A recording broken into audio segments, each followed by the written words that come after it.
Every single day, more than 2 billion people around the world reheat their leftovers without a second thought. They assume that if food is heated thoroughly enough, it becomes automatically safe to eat again. That assumption is quietly costing people their health. Here is a number I want you to remember: 1 in 6.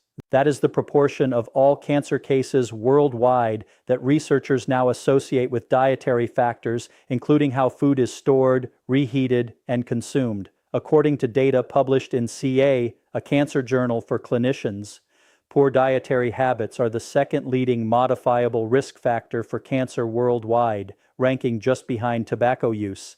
Yet almost no one is talking about what actually happens to certain foods at the molecular level when they are reheated for a second time, whether in the microwave or on the stovetop. The chemical reactions that take place are completely silent. You cannot see them, you cannot smell them, but they are happening inside your food and then inside your body.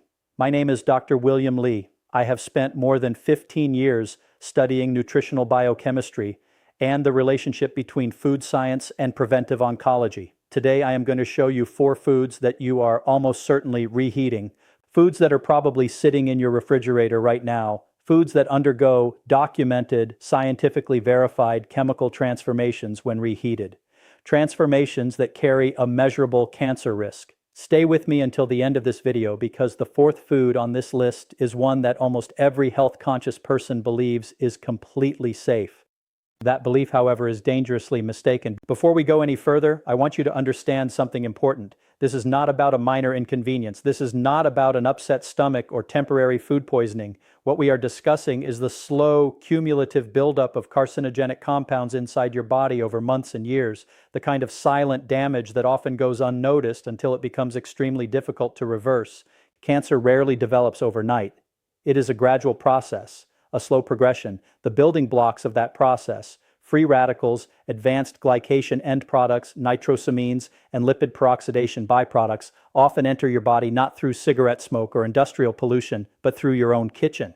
The World Health Organization has classified several compounds formed during the reheating of certain foods as Group 1 or Group 2A carcinogens.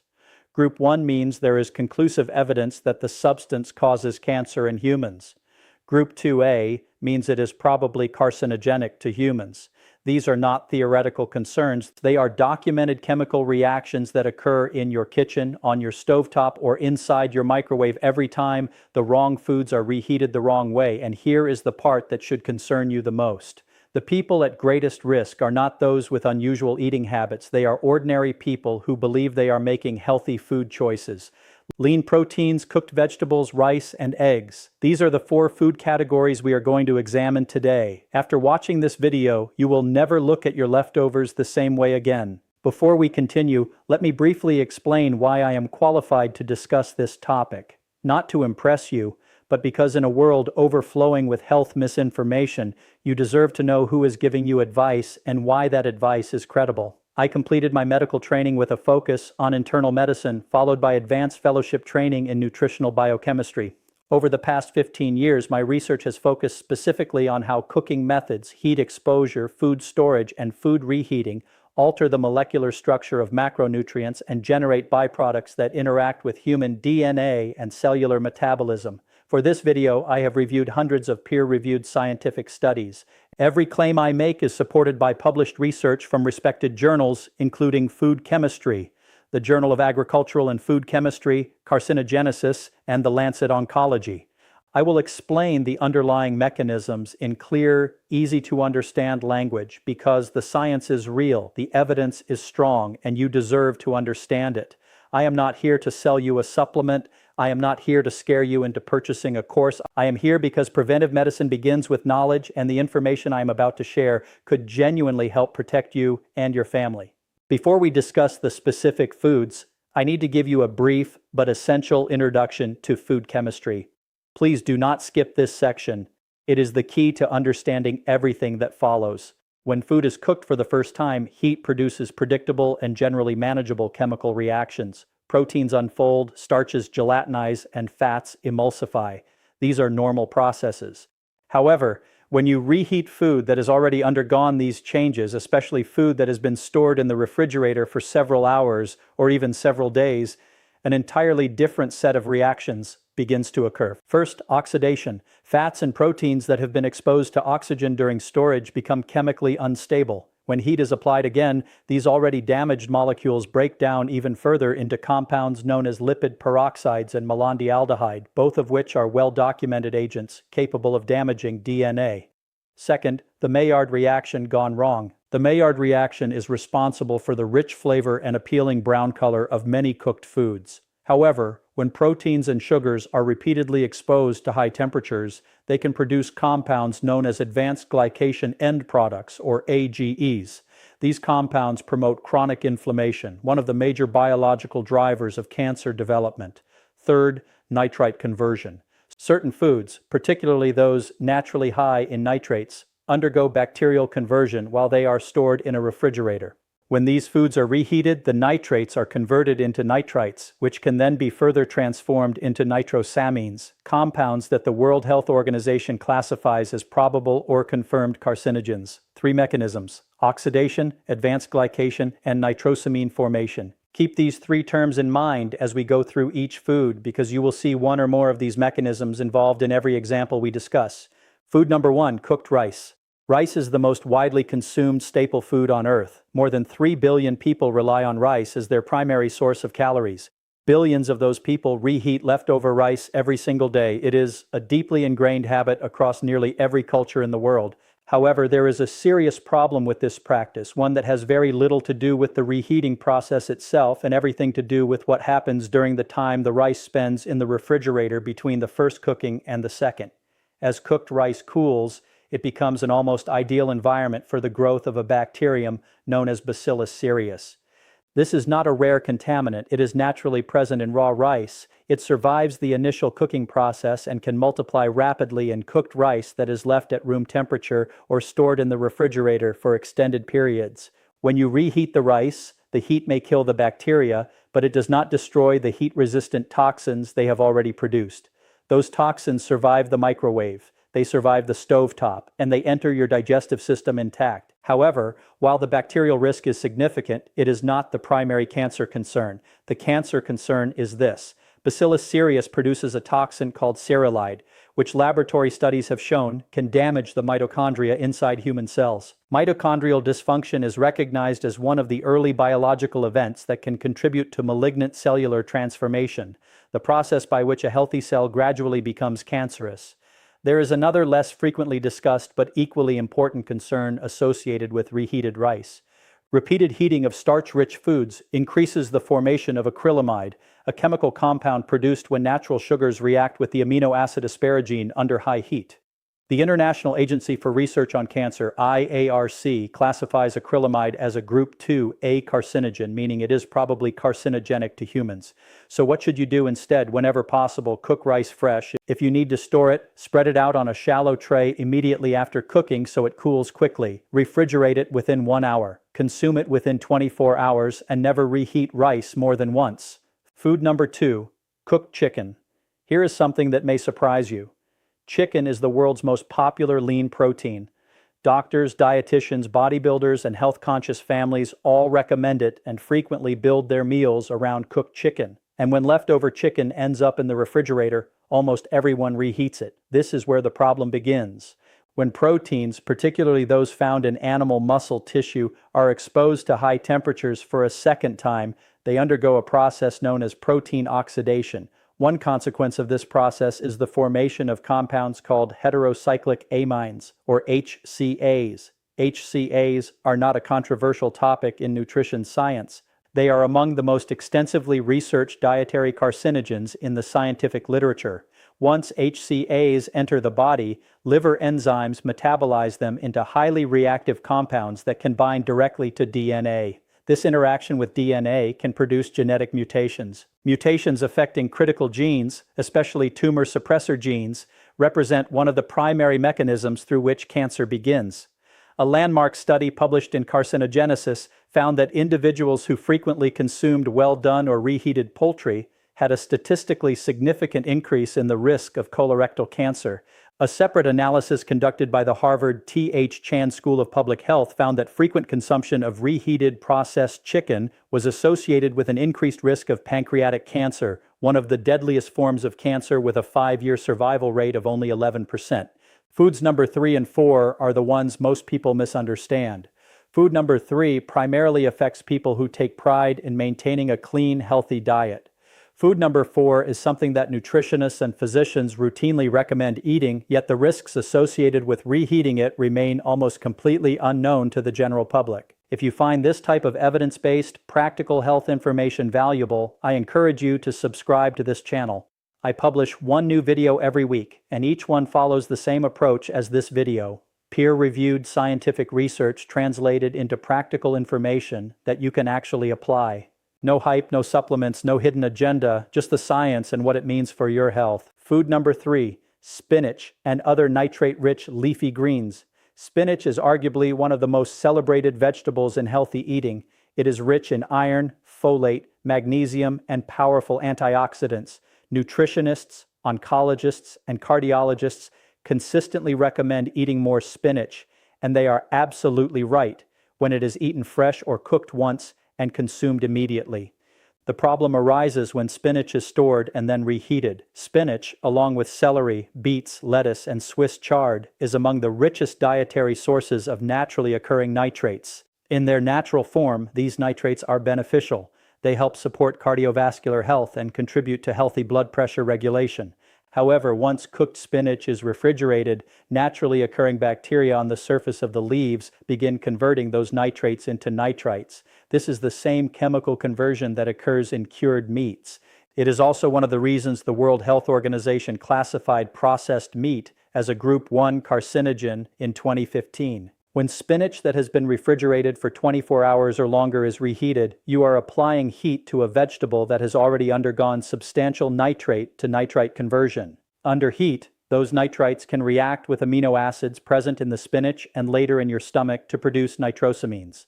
Nitrosamines are among the most potent dietary carcinogens identified by modern science. Animal studies have shown that they can induce cancer at remarkably low doses.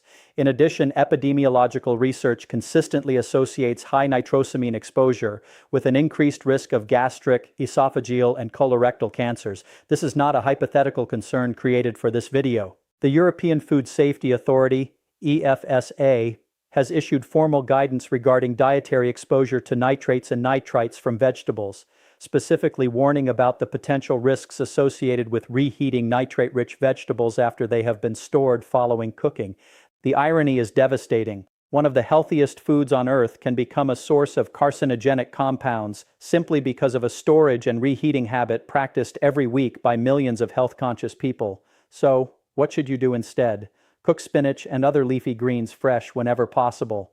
Eat them immediately after cooking. If you have leftovers, consume them cold within a few hours. Do not refrigerate cooked spinach with the intention of reheating it later. If you absolutely must store it, keep it in an airtight container, consume it within 6 hours, and do not reheat it. Eat it cold instead. Food number 4, eggs. I told you the fourth food would surprise you. Here it is, eggs. Eggs are among the most nutritionally complete foods available. They contain all 9 essential amino acids. They are an excellent source of choline, an essential nutrient that supports brain function. They provide significant amounts of selenium, an important mineral involved in antioxidant defense, and they also contain lutein and zeaxanthin, 2 antioxidants that help protect both eye health and cellular health. By almost every nutritional standard, eggs are one of the healthiest foods you can eat. However, reheating eggs, especially scrambled eggs or hard-boiled eggs, creates a specific and often overlooked chemical problem that very few people discuss. Eggs contain approximately 13% fat, with most of that fat concentrated in the yolk. When an egg is cooked for the first time, the fats in the yolk undergo an initial stage of oxidation. This is a normal and expected process. However, when a cooked egg is refrigerated and then reheated at a high temperature, those already oxidized fats undergo secondary lipid oxidation at a much faster rate. The byproducts produced during this process, particularly malondialdehyde and oxystrols, are now well documented in the scientific literature. Oxystrols in particular have attracted considerable scientific attention over the past decade. These compounds are oxidized forms of cholesterol that develop specifically when foods containing cholesterol are repeatedly heated. A comprehensive review published in the journal Food and Chemical Toxicology concluded that oxysterols possess pro-atherogenic, pro-inflammatory, and most importantly, cytotoxic and genotoxic effects on human cells. Genotoxic, that word is extremely important. It means toxic to the genetic material inside your cells, your DNA. By definition, genotoxic compounds are considered potential carcinogens because they can produce DNA strand breaks and genetic mutations that initiate the chain of events leading to cancer. There is another concern associated with reheated eggs. When cooked egg proteins are exposed to excessive heat for a second time, particularly during rapid microwave reheating, they undergo additional protein denaturation. These proteins form abnormal crosslinks that make them more difficult for your digestive system to break down. Even more importantly, some research suggests that the sulfur-containing amino acids naturally present in eggs, cysteine and methionine, can degrade during repeated heating. The degradation products formed from these amino acids may contribute to oxidative stress within the lining of the digestive tract. Oxidative stress affecting the intestinal lining is not a minor issue. Persistent oxidative stress in the gastrointestinal mucosa is considered one of the major proposed mechanisms involved in the development of colorectal cancer, the third most common cancer worldwide, responsible for nearly 1 million deaths every year. So, what should you do instead? Eggs are best eaten immediately after they are cooked. If you prepare eggs in advance, store hard-boiled eggs with their shells still on and eat them cold. Avoid reheating scrambled eggs or omelets in the microwave. If you absolutely need to warm an egg-based dish, use gentle indirect heat, such as a warm water bath or a very low-temperature oven. Never heat egg dishes to temperatures exceeding 165 degrees Fahrenheit. I want to be honest with you about something. When I first began reviewing the scientific research on reheated foods, when I carefully read the literature on nitrosamine formation, heterocyclic amines, and oxysterols, my first reaction was not fear, it was frustration. Frustration because this information is not hidden. It has been published in peer-reviewed scientific journals. It appears in official guidance from the European Food Safety Authority, the World Health Organization, and numerous public health agencies around the world. Yet somehow it almost never reaches the dinner table. It is rarely communicated in a way that is clear, practical, and easy for ordinary people to apply in their daily lives. Billions of people make decisions about reheating food every day, not because they are careless, but because they simply have never been given this information. There are children eating reheated rice, spinach, and eggs in their school lunches 5 days a week. There are older adults with weakened immune systems reheating leftover chicken in the microwave simply because they live alone and it is convenient. There are fitness enthusiasts eating reheated high-protein meal prep containers every day, convinced they are maximizing their health, completely unaware that the chemical composition of their food has changed significantly since it was originally prepared. None of these people are doing anything wrong. They simply do not know. Now you do. That is the purpose of this channel. That is the purpose of this video. Not to make you afraid of food, but to provide you with practical, evidence-based knowledge that allows you to make smarter, healthier decisions, to help close the gap between what modern science has already discovered and what the general public actually knows. So let us bring everything together. 4 foods, 4 different biological mechanisms, 1 clear conclusion: food matters. Food number 1, rice. Reheating cooked rice can reactivate heat-stable bacterial toxins produced by Bacillus cereus and also promote the formation of acrylamide through the reaction of natural sugars with amino acids during repeated heating. Mechanism: bacterial toxin activity and acrylamide formation. Potential cancer connection, mitochondrial dysfunction, and exposure to a group 2A probable carcinogen. Food number 2, chicken. Reheating cooked chicken at high temperatures promotes the formation of heterocyclic amines through protein oxidation, while also increasing lipid oxidation byproducts such as malondialdehyde and 4-hydroxynonenal. Mechanism: protein oxidation and lipid oxidation. Potential cancer connection: direct DNA interaction by HCAs and an increased risk of colorectal and pancreatic cancers. Food number 3, spinach and other leafy greens. During refrigeration, bacterial activity converts naturally occurring nitrates into nitrites. When these vegetables are reheated, the nitrites can react to form nitrosamines. Mechanism: nitrate to nitrite to nitrosamine conversion. Potential cancer connection: increased exposure to nitrosamines, which has been associated with gastric, esophageal, and colorectal cancers. Food number 4, eggs. Repeated heating of egg yolks, which contain both cholesterol and fat, promotes the formation of oxysterols, oxidized cholesterol derivatives with documented genotoxic activity, as well as secondary lipid oxidation products. Mechanism: cholesterol oxidation and secondary lipid oxidation. Potential cancer connection: DNA damage, oxidative stress affecting the intestinal lining, and an increased risk of colorectal cancer. Three fundamental biochemical mechanisms appear repeatedly across four of the most commonly reheated foods in the world: nitrosamine formation, lipid and protein oxidation, and activation of bacterial toxins. This is not fear-mongering. It is food biochemistry that has been repeatedly, consistently, and rigorously investigated in the scientific literature. Now, let me tell you exactly what I want you to do with this information. These are practical, straightforward steps that require no special equipment, no supplements, and no drastic lifestyle changes. Just small, informed decisions that can substantially reduce your long-term exposure to potentially harmful dietary compounds. Cook rice fresh whenever possible.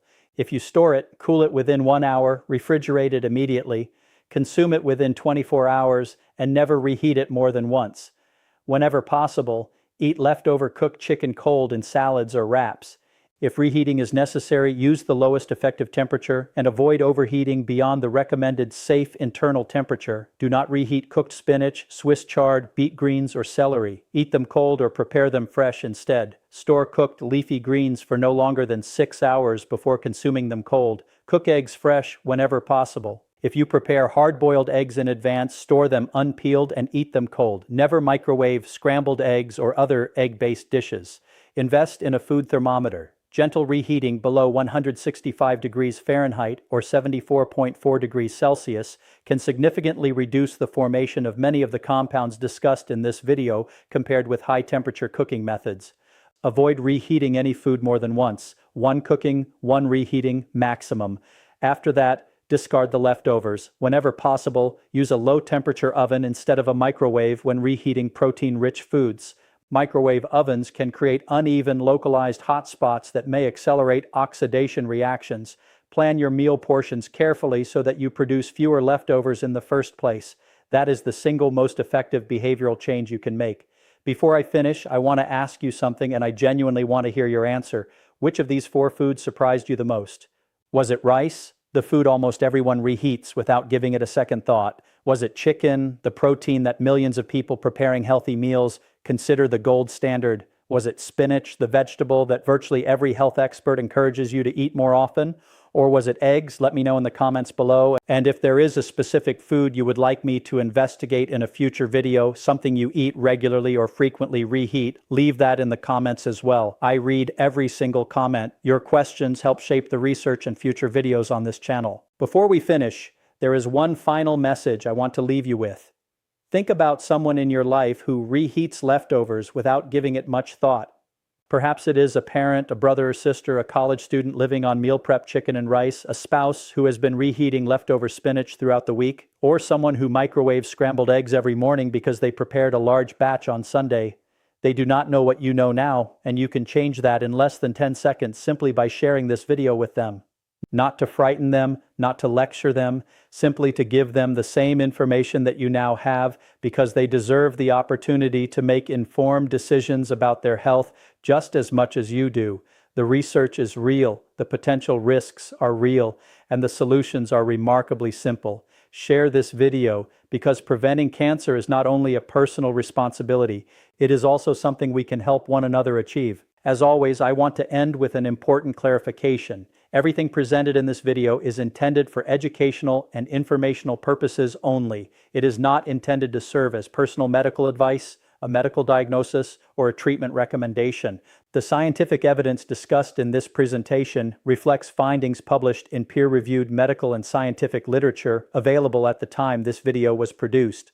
Food science continues to evolve rapidly, and recommendations may change as new high-quality evidence becomes available. I strongly encourage you to consult your own physician, registered dietitian, or another qualified healthcare professional before making significant changes to your diet, particularly if you have an existing medical condition. The mission of this channel has always been to translate complex scientific research into clear, practical, and evidence-based information. not to replace your doctor, not to create unnecessary fear, but to ensure that the same scientific evidence available to researchers and public health professionals is also available to you.